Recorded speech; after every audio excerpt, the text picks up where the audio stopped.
Camping at my ranch lake had always been my way of unplugging. No phone signal, no schedules, just water, firewood, and the quiet that only comes when the nearest neighbor is acres away. I'd owned the ranch for years, long enough to know every curve of the shoreline, every place where the water stayed warm at dusk, every spot where the fish gathered near the reeds. This time, I wasn't doing anything special. Just a small tent near the lake, a campfire ring I'd used dozens of times before, and my truck parked back from the water, so the shoreline stayed untouched. Legal, private, ordinary. That's why the sound of tires on gravel felt so out of place. At first, I thought it might be a ranger or maybe one of the neighboring ranch hands passing through.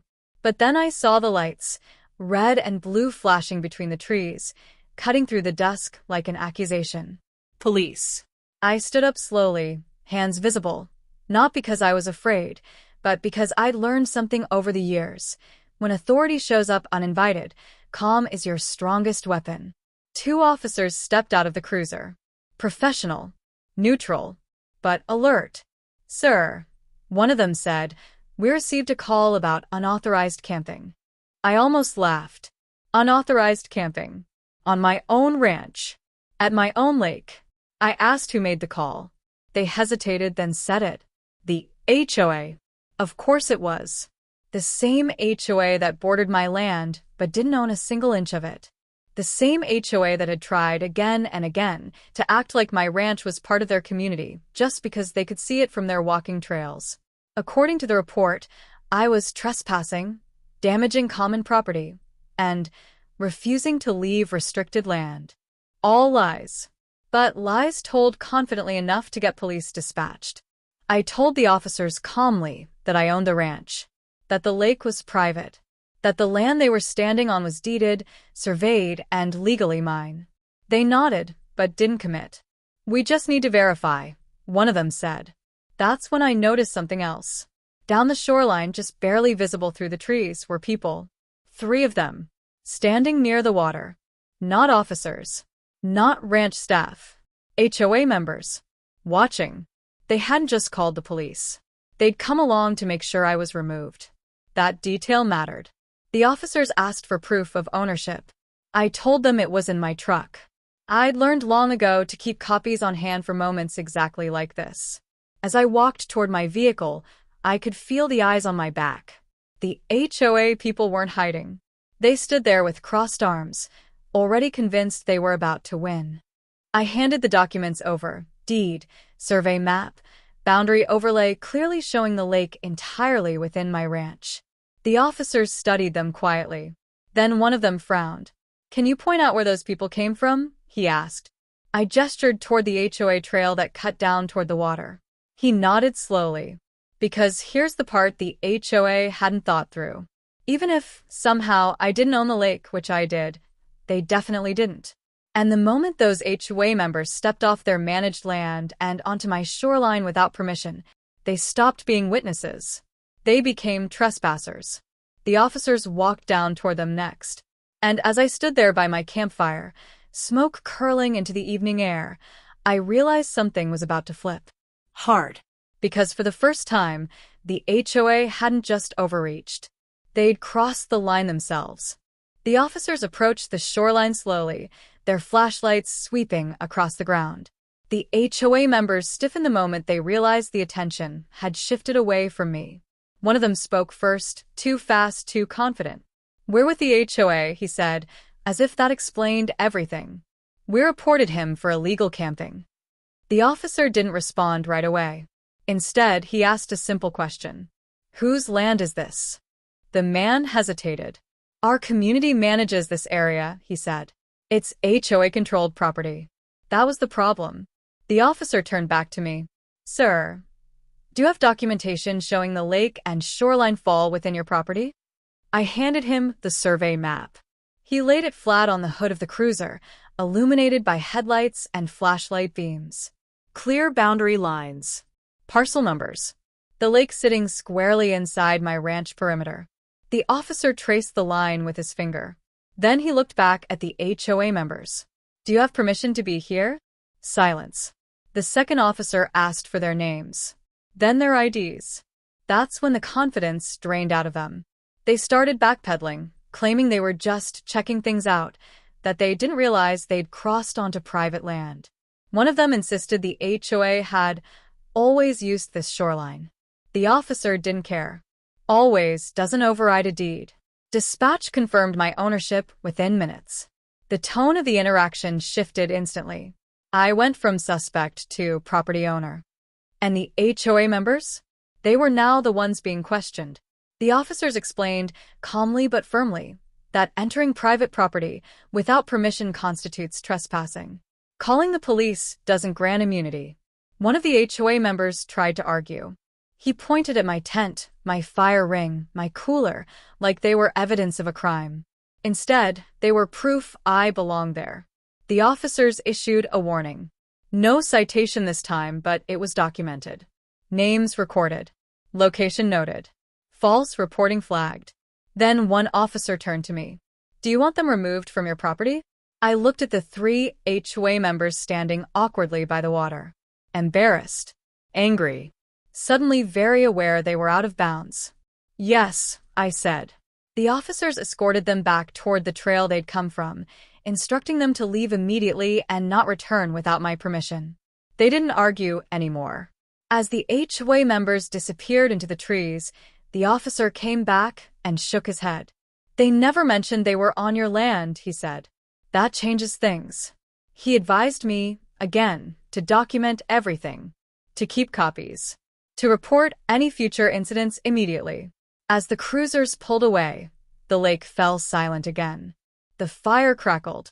The water lapped gently against the shore. But something had shifted. This wasn't just another HOA power play. They'd involved police. They'd entered my land. They'd been caught. And now there was a record, one that didn't make them look like concerned neighbors, but like people abusing authority they didn't have. I sat back down by the fire, staring across the dark water. Camping at my ranch lake had never felt more justified. And I had a feeling this wouldn't be the last time the HOA learned the difference between managing land and owning it. The next morning, the HOA tried to rewrite the story. I woke up to a string of emails sent just after midnight, long, carefully worded messages from the HOA board claiming there had been a misunderstanding and that their members had been invited to observe a possible violation. They avoided the word trespass entirely. They always did when it applied to them. I didn't reply. Instead, I requested the police report. Reading it was almost satisfying. Not because I enjoy conflict, but because facts don't care about spin. The report clearly stated that I was the property owner, that my documentation had been verified on-site, and that the HOA members were found on private land without permission. There was even a note about the initial complaint being unsubstantiated. That word mattered. By mid-morning, neighbors from the HOA's side started walking the trail again, but this time, they stopped at the boundary markers. They stared across the water, like people looking through glass at something they thought they owned yesterday. One of them waved. Awkwardly. The HOA board called for an emergency meeting that afternoon.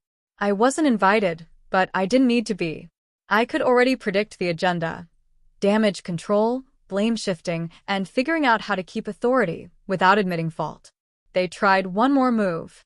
A certified letter arrived the following day, claiming the HOA had historic access rights to the lake for recreational observation. Not use. Not entry. Observation. It was legal nonsense dressed up as compromise. I forwarded it to my attorney. His reply was short. They're scrambling. He explained that now that law enforcement had documented the trespass and false report, the HOA was exposed.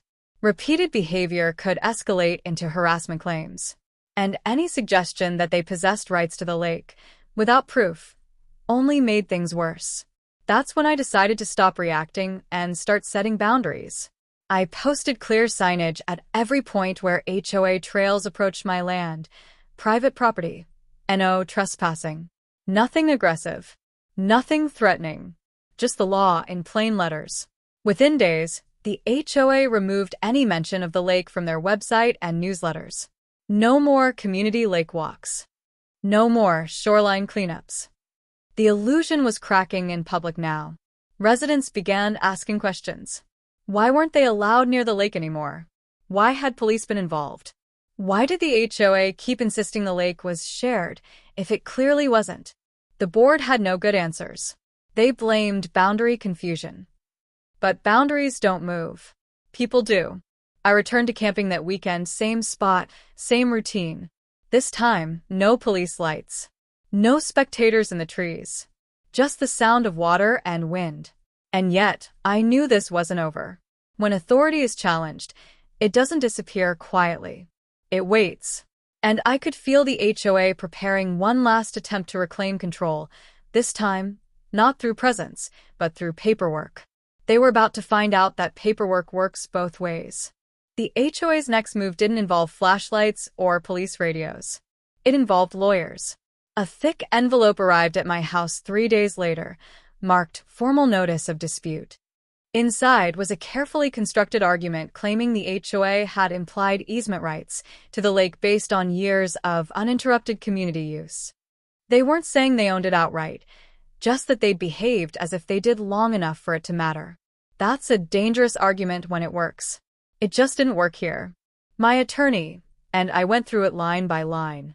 Their claim depended entirely on one assumption, that the HOA's use of the lake had gone unchallenged.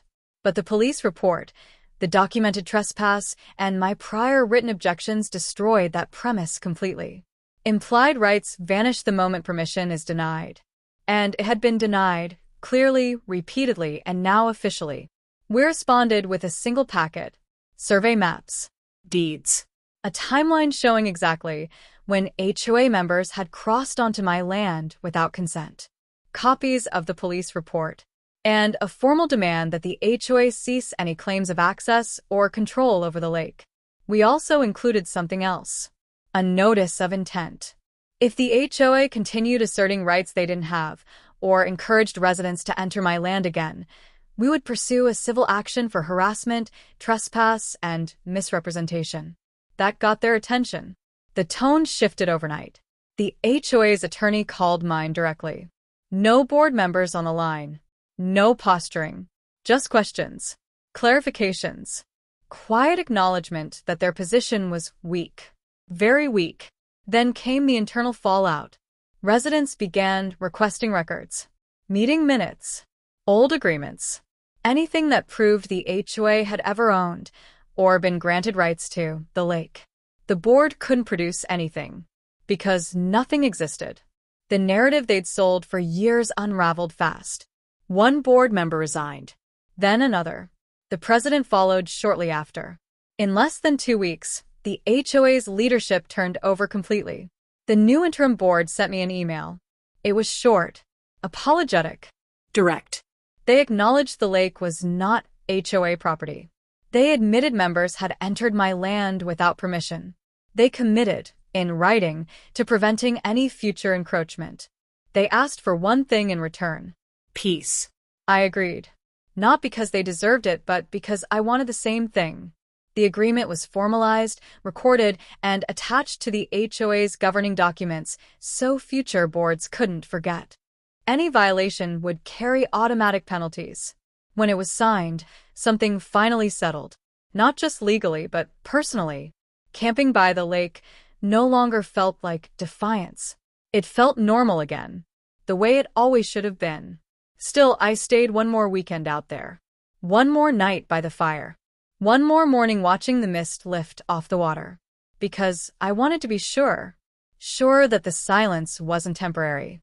Sure that the HOA had truly learned the difference between assumption and ownership. And as the sun rose over the lake, untouched and quiet, I realized they finally had. There was only one thing left to do now. Make sure it stayed that way. The real change didn't happen with paperwork or signatures. It happened with silence. The kind of silence that only comes when people finally stop trying to take what isn't theirs. Weeks passed. Then months. No HOA emails. No patrol cars rolling slowly past the ranch road. No unfamiliar footsteps near the lake. The gates stayed closed, the shoreline stayed untouched, and the water returned to what it had always been: private, calm, and mine. Word spread through the community faster than any official notice ever could. People stopped asking about lake access. Camp chairs disappeared from the tree line. Kayaks that once mysteriously appeared on the water never came back. Even the casual entitlement, the wave and walk behavior, vanished completely. They had learned, not because they were told, but because they were corrected. I kept camping out there, though, not out of spite, out of principle. I wanted the land to be used by the person who actually owned it.